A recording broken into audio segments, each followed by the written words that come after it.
you were kind of learning from us for a little while, and kind of approaching, you doing some media buying stuff. You obviously have your jiu-jitsu products, and we were working towards continuity and kind of making things work there. What were kind of the clicks in your head, like the mental shifts that you felt like were necessary to really kind of frame and position your business model moving forward? What really clicked in your head that you feel like has permitted you to kind of multiply revenue and succeed? Uh, okay, well, there's a bunch of things that we got from you. One of them, the concept of modeling other successful businesses was very big. We were trying to create our own stuff and come up with our own ideas, and that was, what they say about pioneers, right? Yeah, all the arrows, all the arrows. Yeah, yeah. So we had a lot of arrows, so that was really helpful. Uh, One of our biggest sticking points was getting new products, and it was really hard for us. And your concept of your ideas for product creation kind of went, oh man, we were trying way too hard. Like So, in what sense, in terms of product creation? Like what was sort of easier than what you were trying to do before? well, we were trying to make everything ourselves, Yeah. and we were thinking everything had to be, not that you should have good quality stuff for your customers, but we were thinking things had to be unbelievably good, had to take a lot of time, and that they had to be filmed by us or by me, and I had to be featured in it. And you kind of made me realize that there was a lot of guys sitting out there starving who would gladly do some filming, for $100 for $120 for an hour worth of video Yep. was great money. Um, and my time was worth much more than that. So that was huge. And I'll never spend hours and hours creating my own products again. Particularly when you don't know that the products are going to sell. Anyways, Yeah. the speed is everything. Speed's hugely important. So that your product creation ideas really helped get that in place. Another big one, besides looking at how you ran your business, you did get a lot of behind the scenes, advice on your business, which is probably more helpful than you even realize. Just seeing how you were doing it. Um, but you would also allude to some books and stuff like that, some concepts, and really a lot of it was basically your regimens. Not that I'm not a regimented person; I am an extremely disciplined person, but I couldn't figure out what regimens to put in place. So it's more, if somebody would just show me what to do, I can do this, and I just wasn't getting anybody showing me what to do. So seeing what you were doing really helped. So your regimens for mailing schedule, and your regimens for finding affiliates. Tuesday and Thursday roll around. I got to do that, otherwise, shame on me. Um, Meeting regimens. You even referenced a couple of books and authors where they discuss taking your business, scaling your business, to the next level. And those things, it's particularly our meeting schedules, and the way we do it now. That's everything. I don't think people realize how quickly your business can take a sharp left turn. You're off on another track, and you have no idea. And so every Monday morning, we're sitting down and we're having the meeting, going, "Whoa, were we going way off of our plan?" So we're reviewing those quarterly goals every Monday morning and going, "Wow, we missed that." So it pulls us back on track. It makes us see, whether we accomplished what we were planning to accomplish the previous Monday. So we're doing the our big quarterly meeting every 3 months, and then our weekly meetings, which we'll review our quarterly goals and we review all of our metrics. You did have a lot of, you shared some of your spreadsheets that you were Yep. using, Yep. and we have the exact same spreadsheets now in our business. And so those, and those definitely tell us whether we're on track or not. And every time I look at them, I get, damn it, we didn't, I can see what's dropping. We even look at things like open rates and stuff like that. And if our open rates aren't there, I know we're doing something wrong. Or if we didn't add any subscribers, or we didn't sell one of our physical products, I know where we're falling down. So that stuff is hugely important. That's good. So that I didn't even know that you had actually implemented the meetings because it's been a while since we've talked, you know. But that's Oh yeah, good. That's been a consistent thing now. oh yeah, we haven't missed one. Man, it's Haven't it's missed one. so important, isn't it? Just to know everybody on the same page. Where's our baseline metrics? Are we falling behind in anything? And then anchor ourselves to what we said was most important this quarter. Were we doing that? You know, to do that once a month. I mean, once a week. Sorry. So tremendously important. And to be honest, it's interesting how many 6 and 7 figure businesses there are that are built hodgepodge, just kind of shooting the breeze. You know, guessing like maybe they'll get to their goals without ever kind of putting them down. So I'm glad that you guys ended up doing that. Um, and I'm glad that the metrics tracking became a habit as well, which is so darn important. Turning a an online business into something that's sustainable, ongoing revenue, and that's obviously what you guys have done.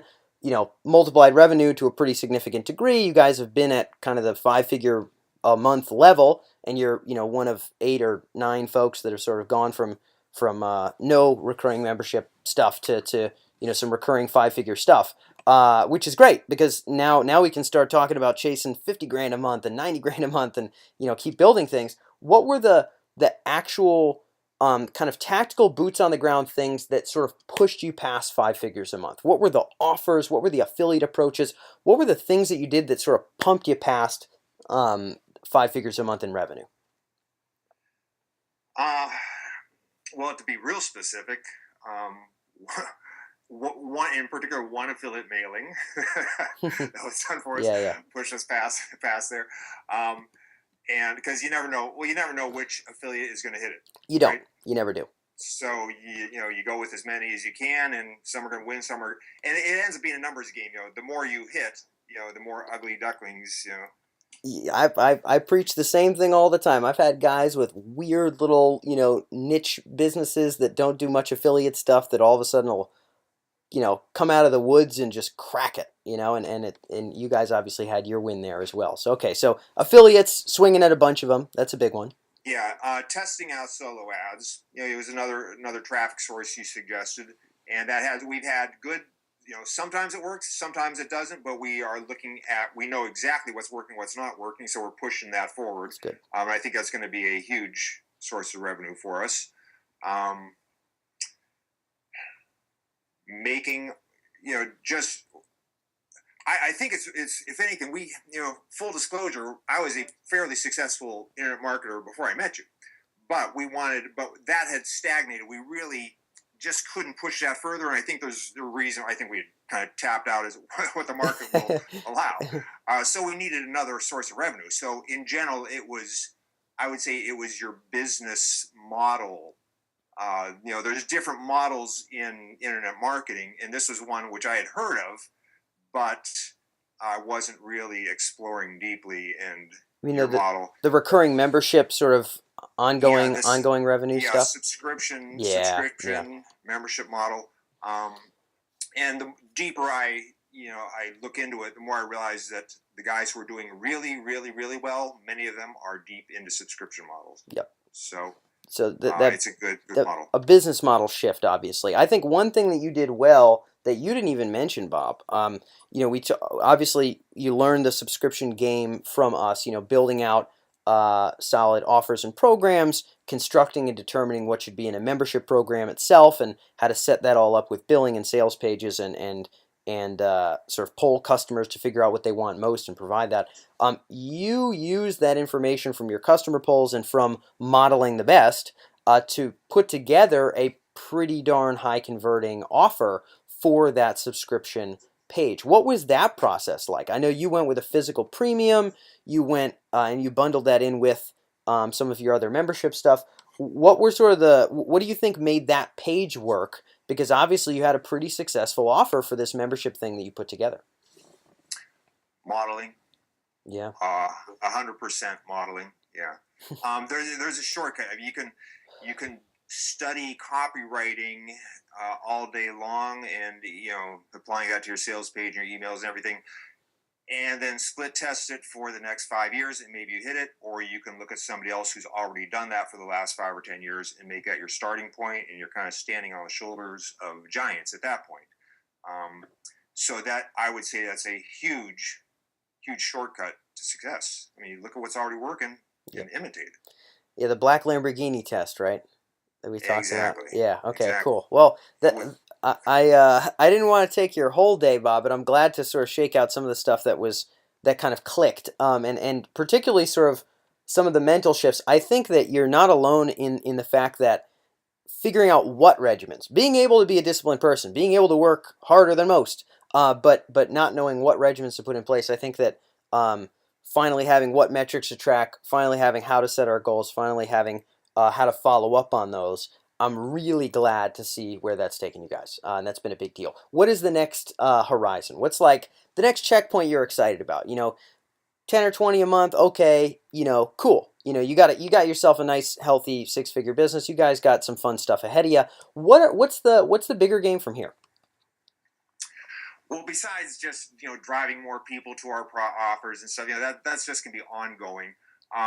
Regimenting and systematizing things even more, getting more of the work off of our plate and onto somebody else's, bring people on to do our content, to do future, just creating these products for us, so we can be the puppeteer rather than the puppets in the show. That's pretty big. We also plan to move into other niches, but we're going to be applying the exact same strategies to a T, Fantastic. and using the exact same spreadsheets, everything. Yeah, It's just yeah. this time, now that we know how it all works, now we're going to say, okay, we'll be having you do this and you do this rather than me do all Yep. these pieces. Yep. And I can see that it kind of opens up worlds. I don't really like the idea of becoming a consultant, but that's always a possibility. But what I do like the idea of is meeting people. Everybody has a skill. Everybody is good at something. Almost everybody, and so all those people, they don't necessarily become customers, but they become potential new products. Yeah. They become the source for new membership sites and new front end material. So working out arrangements with them, doing that rather than me trying to create everything. Hey, you're a musician or whatever. This. Okay, create all this content. I'll pay you in whatever arrangement form we want to work out. Yep. So I can see that multiple identical funnels could be set up pretty easily. So that's where we see our future. Cool. Going. And are you what's the next benchmark you're shooting for? Like 50 a month, or what's the next one where you guys are really gonna high five and get a little bit of a fist pump going on? I would say when we are 50 months. I would say we're having a few months at 10 figures here. When we've done consistently for 4, 5, 6 months, not 10 figures, I mean 5 figures. Yep.